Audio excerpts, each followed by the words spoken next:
Pilkada Kota Medan adalah satu dari pilkada yang menarik perhatian banyak orang pada rangkaian perhelatan pilkada langsung yang akan berlangsung pada kurang lebih 2 bulan mendatang atau Desember 2020. Sebenarnya pada pilkada serentak 2020 ini ada 3 daerah pilkada yang menarik perhatian banyak orang. Yang pertama itu di Kota Solo, yang kedua di Kota Tangerang Selatan, dan yang ketiga itu pilkada yang ada di Kota Medan yang akan kita bahas secara spesifik pada pertemuan kali ini. Nah, 3 pilkada itu menjadi menarik karena ada keterlibatan langsung dari putra-putri atau kerabat dekat dari presiden dan wakil presiden. Beberapa waktu lalu misalnya kita bisa melihat ramai riuh sekali publik itu membahas tentang isu dinasti politik di ketiga pilkada itu. Walaupun sebenarnya kalau kita mau bicara dinasti politik, banyak sekali dinasti-dinasti lokal, bukan hanya dinasti nasional yang juga terlibat pada pilkada 2020 mendatang. Nah, pada kesempatan kali ini kami pada akhir bulan September dan hingga awal bulan Oktober 2020 lalu, kami berkesempatan mengambil data di Kota Medan untuk melihat dinamika sosial politik atau apa yang orang pikirkan tentang pilkada Kota Medan. Kita akan lihat bersama-sama data-datanya. Di pilkada Kota Medan ada 2 pasangan yang bertarung, yaitu Ahyar Salman melawan Bobi Aulia. Di awal-awal pendaftaran 2 tokoh ini, maka kita bisa melihat di Kota Medan itu terjadi perdebatan yang cukup sengit. Tetapi sebagian besar perdebatan itu sebenarnya merupakan isu-isu yang sifatnya sekunder.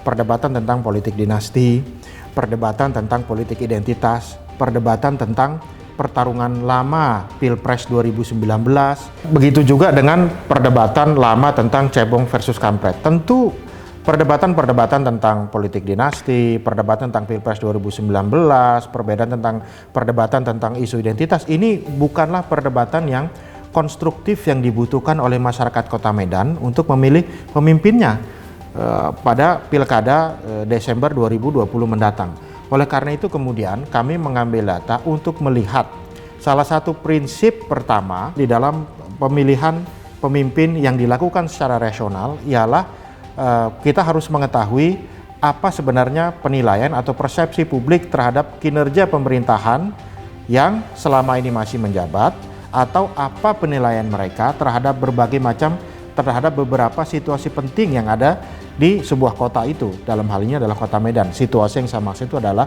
situasi ekonomi misalnya, situasi sosial misalnya, situasi pendidikan misalnya. Nah, jadi ada seperangkat pertanyaan yang akan kita ajukan untuk melihat apa yang publik pikirkan tentang variabel-variabel penting pembangunan di Kota Medan. Pada bagian pertama dari survei ini kami bertanya dan kami ajukan pertanyaan terbuka kepada publik di Kota Medan, apa yang mereka pikirkan atau tolong sebutkan 2 hal. Hal yang pertama itu adalah kelebihan atau keberhasilan yang dilakukan oleh pemerintahan Kota Medan saat ini. Kemudian yang kedua adalah kekurangan yang dimiliki oleh pemerintahan Kota Medan pada saat ini. Seperti pada layar, karena ini adalah pertanyaan terbuka, Anda bisa melihat publik bebas menjawab apa saja. Kita lihat 5 terbesarnya, misalnya keberhasilan yang dianggap oleh publik cukup baik di Kota Medan itu adalah 1, pembangunan infrastruktur. Ya, ada 6,4% menyatakan demikian, perbaikan jalan 5,2%, pembagian bantuan 4,5%, bantuan sembako 2,8%, kesehatan 2,6%. Jadi kalau kita lihat total itu ada 31,9% publik yang bisa menyebutkan apa keberhasilan pemerintah Kota Medan. Nah, pada slide kedua kami juga bertanya kepada publik, ya, tolong Anda sebutkan apa kekurangan pemerintah Kota Medan yang paling Anda rasakan. Nah, ini jawabannya lebih bervariasi lagi dan jumlah publik yang bisa menjawab itu jauh lebih besar. Publik yang menjawab misalnya yang pertama itu adalah kemiskinan dan kekurangan lapangan pekerjaan. Itu ada 19%. Banjir 10,6%. Perbaikan jalan 9,5%. Perhatian yang kurang kepada rakyat 6%. Bantuan yang tidak merata 4,5% dan seterusnya seperti Anda bisa lihat pada layar.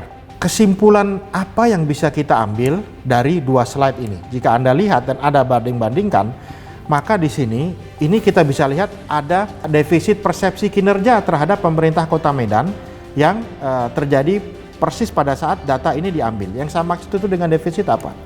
Kalau Anda lihat di tabel ya, publik yang bisa menyebutkan kekurangan itu ada 76,3%.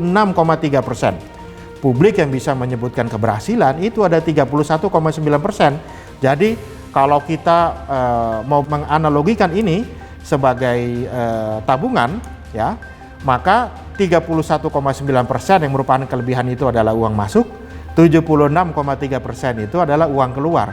Jadi ini besar pasak daripada tiang, atau bisa kita katakan lebih banyak yang menganggap kinerja pemerintahan kota berdasarkan data survei ini, lebih banyak publik yang menganggap kinerja pemerintahan kota Medan pada saat ini lebih buruk dibandingkan dengan yang berhasil. Pada bagian kedua dari survei yang kita lakukan untuk melihat apa yang publik pikirkan tentang beberapa situasi penting di kota Medan, kami bertanya kepada mereka, Anda puas atau tidak terhadap beberapa indikator kinerja pemerintahan di kota Medan. Ada 14 indikator yang kami tanyakan satu persatu kepada mereka, begitu ya, kepada para sampel maksud saya.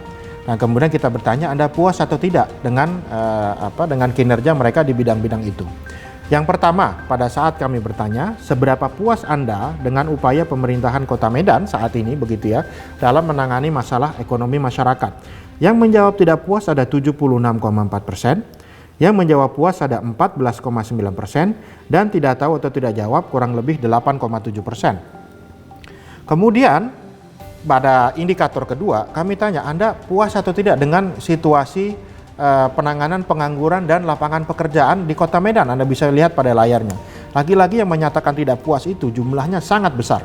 80,9% menyatakan tidak puas, yang puas hanya 11,4%, jadi 8-1. Kemudian kalau pada saat kami bertanya lagi, bagaimana dengan situasi masalah sosial seperti pengemis, anak jalanan, gelandangan, tunawisma, dan lain-lain di kota Medan, ternyata juga sama. Yang menyatakan tidak puas dengan situasi ini 76,2%. Mengapa demikian? Kalau kita lihat data ya, kalau Anda bisa lihat data, ternyata ada data yang pernah dirilis pada kurang lebih bulan Februari 2019 lalu di Medan Business Daily itu menyatakan bahwa ternyata memang 18% penduduk kota Medan itu masuk dalam kategori miskin. Sementara rata-rata nasional pada 2019 lalu, rata-rata penduduk miskin secara nasional itu hanya 9,66%. Dan itu artinya kurang lebih kalau dibuat secara angka, penduduk kota Medan yang berada di garis kemiskinan itu kurang lebih 463.000 jiwa. Jadi melihat angka-angka itu wajar saja rasanya bila kita melihat bahwa persepsi publik terhadap situasi ekonomi di kota Medan itu memang tidak begitu baik. Persepsi selanjutnya itu adalah kita bertanya kepada mereka apa yang mereka pikirkan tentang penanganan banjir. Apalagi sekarang ini sudah memasuki musim hujan, begitu ya. Kita melihat pada saat kita bertanya kepada publik itu 66,9% orang menyatakan tidak puas, begitu ya, dengan penanganan banjir. Memang pada saat tim kami turun ke sana untuk mengambil data, hujan turun lebat itu bukan hanya genangan yang terjadi, tapi banjir juga terjadi di beberapa tempat, begitu. Nah, selanjutnya kita juga bertanya indikator selanjutnya tentang seberapa puas warga terhadap kinerja pemerintah Kota Medan menangani masalah kebersihan atau sampah.